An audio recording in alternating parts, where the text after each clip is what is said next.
Manas Indian আৰ্মিত select হোৱাৰ পিছতে তেনেকুৱা সময়ত আৰু মই DCB কলেজতে এডমিশ্যন ল'লোঁ, যোৰহাট দেৱীচন্দ বৰুৱা ছাত্ৰী মহাবিদ্যালয়, তাত এডমিশ্যন ল'লোঁ। আৰু তাৰপিছত মানস গ'লগৈ বেংগলৰতে, যিহেতু তেওঁলোকৰ ট্ৰেইনিং চেণ্টাৰ আছিলে, তালৈ গ'লগৈ। তাৰপিছতে মই আৰু তেনেকৈ থাকিলোঁ আৰু 9 মাহৰ পিছত মানস আহিছে। তাৰ মাজৰ সময়খিনি মানে যেতিয়া ছানডে মোবাইলটো পায়, তেতিয়া এঘণ্টা সময়ৰ কাৰণে জাষ্ট কথা পাতে, ট্ৰেইনিঙৰ সময় যিহেতু সময় নাই। তাৰপিছত 9 মাহৰ পিছত ঘৰলৈ আহিছে, এটা সৰু এমাহমানৰ ছুটি আৰু। তাৰপিছতে ঘৰলৈ আহিলে। তাৰপিছতে মাকহঁতকো মোৰ কথা ক'লে আৰু ভণ্টিহঁতেও ক'লে মোৰ কথা।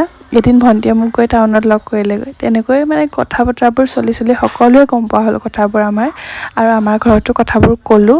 এদিন মানস আমাৰ ঘৰলৈও গৈছিলে। তাৰপিছত তেনেকৈ সময়বোৰ পাৰ হৈ গ'ল। এদিন কিয় নাজানো, একো তেনেকুৱা প্লেনিং নাছিলে, শিৱৰাত্ৰি আছিলে সেইদিনা, হঠাতে ডিচিশ্যন লৈ পেলালোঁ যে মানসে মোক লৈ আহিব। আৰু হোষ্টেলৰ পৰা মই তেতিয়া গ্ৰেজুৱেশ্যন কমপ্লিট কৰিলোঁ, আৰু আমাৰ 5 বছৰ ভাল পোৱাৰ অন্তত মই মানসলৈ মানে বিয়া হৈ আহিলোঁ। বিয়া নহয় আচলতে, বিয়া হিচাপে নহয়। আৰু আমাৰ লাভ ষ্টৰীটো আগবঢ়ালোঁ, কেনে পালে জনাব আপোনালোকে।